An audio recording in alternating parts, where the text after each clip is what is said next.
13 dekabr tarixində Marneoli Mülki Məşğulluq Mərkəzində Marneoli Munisipalitetinin büdcə layihəsinin ictimai müzakirəsi keçirildi. 2014-cü ilin büdcə layihəsi 12 milyon 600 min larini təşkil edir. Layihəyə vergilər, pul köçürmələri və həyata keçiriləsi işlər üçün ayrılan məbləğlər daxildir. 2014-cü il büdcəsində Marneoli Munisipaliteti ərazisində yerləşən hər bir uşaq bağçasının təmir işlərinin maliyyələşməsi nəzərə alınıb. Həmçinin icra hakimiyyəti bir neçə kənddə yeni uşaq bağçasının açılmasını prioritet məsələ kimi plana salıb. Gələn ilin büdcəsində Marneoli şəhərinin 12 küçəsinə asfalt qatı çəkilməsi, kəndlərdə içməli su sisteminin abadlaşdırılması, Marneoli şəhərində yeni bayır işıqlarının quraşdırılması, kanalizasiya sisteminin reabilitasiyası da plana daxildir. Büdcə layihəsinin müzakirəsində Marneoli Munisipalitetinin icra başçısı, onun müavini, icra hakimiyyətinin maliyyə büdcə xidmətinin rəhbəri, həmçinin qeyri-hökumət təşkilatları və mətbuat orqanlarının nümayəndələri, siyasi partiyaların üzvləri, fəal vətəndaşlar, tələbələr və digər maraqlanan şəxslər iştirak edirdilər. Büdcə ilə bağlı bütün suallara demək olar ki, cavab verildi. Məni ən çox uşaq bağçaları maraqlandırırdı. Çünki uşağın bağçaya gedir və valideynləri maraqlandıran məsələlər haqda istədiyimi soruşdum. Bu məsələ ilə bağlı yenə də suallar yaranır. Necə bağçalar təmənnasızdır ki, yenə də biz valideynlərin hansısa müdaxiləsi var. Valideynlərin də dəstəyi ilə sonuçda istədiyimiz səviyyədə bağçalara nail olacaq. Mən Tamarisidə yaşayıram. İndiyə kimi heç görmədim ki, kənd əhalisi ilə görüş keçirilib, prioritet mövzular seçilsin. Həmişə həyata keçirildikdən sonra deyirlər ki, başqa problem olsa daha yaxşı olardı. Çox maraqlı görüş keçdi. Büdcə ilə bağlı əhalinin də maraqlı sualları vardı. Müxtəlif sahələrdəki mövzular müzakirə olundu. Biz büdcəni sakinlərin istəyindən dolayı təqdim edirik. Bugün də bu məsələni müzakirə etdik.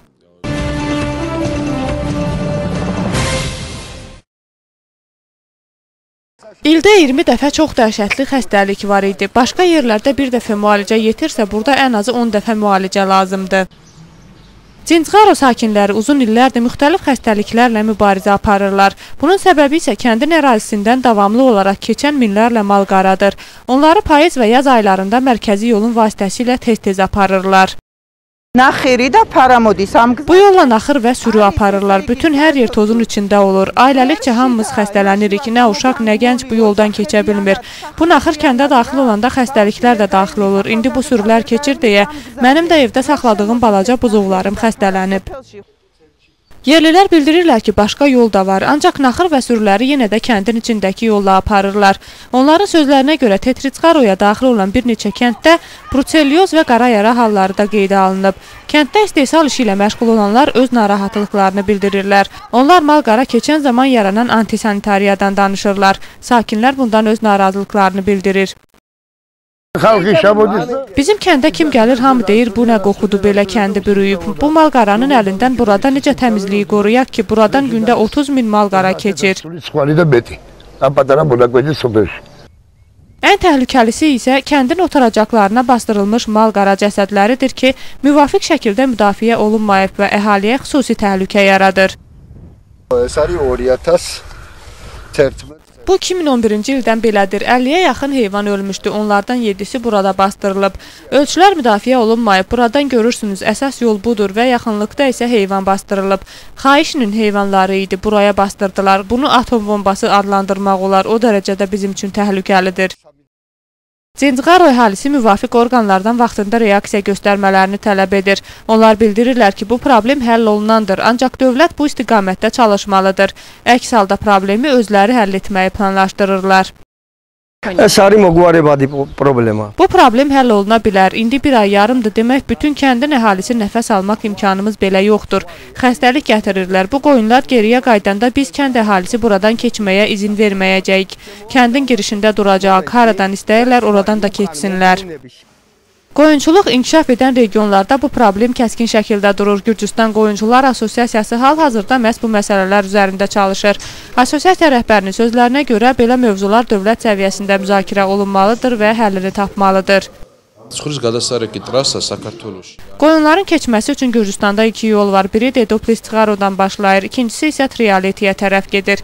Trialeti yolu bütünlükdə Kremokartli regionuna çıxır. Artıq zamanıdır ki, bu məsələ rəsmi şəkildə qoyulsun və mərhələlərlə həll edək. Qoyunlar üçün yol haqda 4 ildir danışırıq, ancaq hələ də heç nə düzəlməyib. Hökumətlə birgə hansısa qərar verməliyik.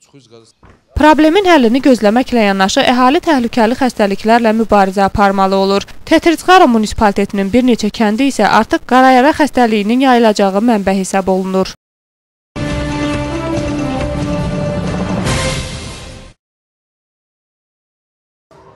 Marneuli Munisipaliteti və Mədəniyyət Evi Riqa müsabiqəsində 3 mükafat qazanan Marneulili Şaban Məmmədovu Mədəniyyət Evində təntənəli şəkildə qarşıladı. Şaban Məmmədov 48 ölkənin iştirak etdiyi Riqa Simfoni 2013 musiqi müsabiqəsindən bir qızıl, bir bürünc və Grand Prix mükafatı ilə qayıdıb. O müsabiqədə Gürcüstanı təmsil edən yeganə iştirakçı idi. Elena Şrupe məni Riqa Simfoni müsabiqəsinə dəvət etdi. Müsabiqəyə getdik. Bizi çox yaxşı qarşıladılar. Müsabiqə 2 gün ərzində davam edirdi. 5 mükafat var idi və mən 3-ündə iştirak edirdim. Birinci dəfə dünya hiti ilə çıxış etdim. Orada Soso Pavliyaşvilinin musiqisini ifa etdim və 3-cü yeri bürünc medal qazandım. Müəllif musiqisi ifa etdikdə isə Grand Prix qazandım. Sonda isə Latviyalı kompozitorun musiqisini ifa etdim və 1-ci yeri qızıl medalı qazandım. Qala konsertdə isə dedilər ki, mən 1-ci yerin qalibiyəm. Bizə mükafatla yanaşı diplom da verdilər. Çox çətin idi, çünki 48 ölkədən iştirakçılar var idi və həyəcanlanırdım. Ancaq mən inanırdım ki, qalib gələcəm. Şaban Məmmədovun Riqa müsabiqəsində iştirakına yaxından dəstək olan Marneulinin yerli özünü idarəsinin nümayəndələri də tədbirdə iştirak edirdilər. Sakrebulo sədri İspəndiyar Kərimov yeni il qabağı Şaban Məmmədovu munisipalitet tərəfindən mükafat gözlədiyini də vurğuladı. Biz Şabanın uğurlarına sevinirik. Onun daha gözəl uğurları olacaq. Təbii ki, bizim və Allahın köməyi ilə o daha böyük uğurlara imza atacaq. Bilirsiniz ki, Şaban Məmmədov Marneuli Munisipalitetinin və Sakrebulosunun maddi dəstəyi ilə Riqaya müsabiqəyə getdi. Orada bir çox ölkələrdən iştirakçılar var idi. O Grand Prix mükafatı ilə qayıtdı. Bugün Marneuli Sakrebulosu və Mədəniyyət Evi ona tədbir təşkil etdik. Mən və Sakrebulonun üzvləri onun qələbəsini təbrik edirik. Bu yalnız Marneulinin deyil, bizim ölkənin uğurudur. Yeni il qabağı biz munisipalitet olaraq qərar verdik ki, Şabana bir dəfəlik hədiyyə hazırlayaq. Şabanın uğurlarına ən çox sevinən və dəstək olan ailə üzvləri də onun yanında idilər. Ona uğur gətirən müsabiqədəki musiqilərini tədbir iştirakçılarına təqdim edən Şabanı valideynləri emosiyalarla dinlədilər.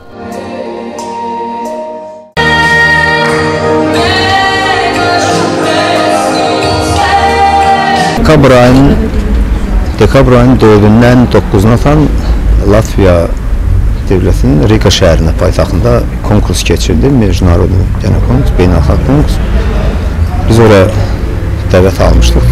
Orada konkursa gedəndə yenə böyük bir minnətdarlığımı bildirirəm Marneuli rayonun munisipalitetinə, Sakrebulosuna, təşkilata görə, yəni imkan yaratdıqlarına görə böyük bir umudla gedirik. Yəni bilirik ki, qələbəsinə söz ola bilməz. Hansı dərəcədə nə qələbə olacaq, yəni onu jüri həll edir. Elə birinci çıxarışından həyəcan,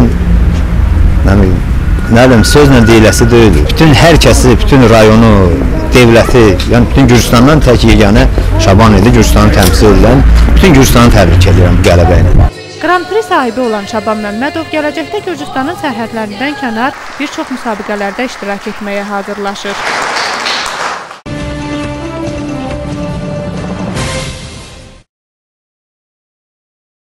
Bir neçə gün bundan əvvəl Griboyedov bir ay ünvanının sakinləri problemləri ilə əlaqədar Marneuli televiziyasına zəng vurdular. Çəkiliş qrupumuz problemi yerində öyrənməyə çalışdı. Sakinlərin sözlərinə görə onlara mərkəzi və daxili içməli su boruları problemi yaradır. Onlar qeyd etdilər ki, bir həftə əvvəl yerli su kanalının əməkdaşları mərkəzi borunun təmiri üçün qazıntı aparsalar da işləri sona çatdırmadan qoyub gediblər. Daxili boruların xarab olmasına görə isə su binanın zirzəmisinə dolur və evlər nəm çəkir. Problemimiz de bir 2-3 ildir, turbalar partlayıb, bütün içəri verir su. Mənim ikinci mərtəbə, təcrübə remont eləmişim, ikinci mərtəbə bütün sırısıdır. Hesabımızın, Ramgebel'in yanına getdik, Mergord'un yanına getdik, hər yerə getmişik. Gəldilər o Zanyan dalını, eşdilər, elə də qoydular, qaçdılar. Rövşəndir, bilmirəm kimdir, nə buydu, zəng eləyirik, nə deyirik, da немає проблем, это внутренние. Sami решайте. Zanyamızda uçuf gedir, görürsünüz. Daha hamısı da kasıb adamlardır burada.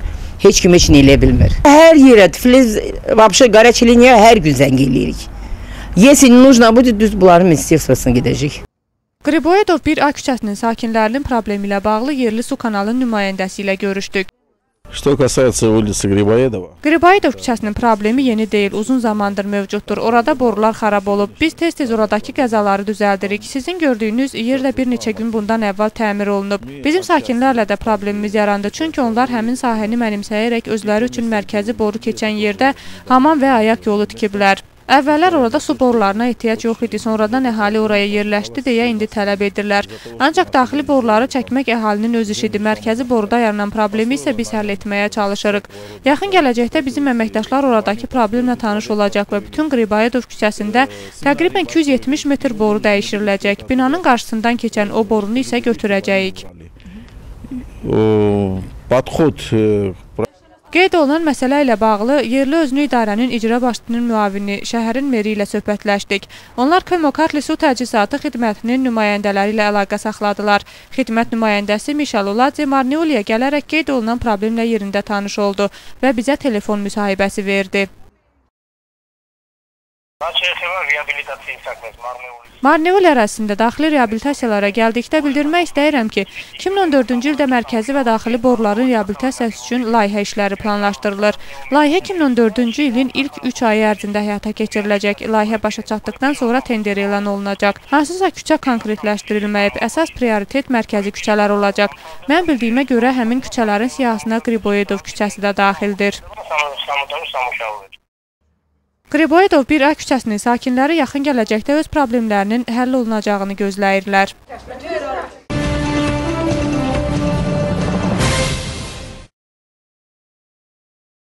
10 dekabr Beynəlxalq İnsan Hüquqları günüdür. Parlamentin İnsan Hüquqları Müdafiəsinin Mülki İnteqrasiya Komitəsi məhz bu günlə əlaqədar olaraq bir illik hesabatlarının təqdimatını keçirdilər.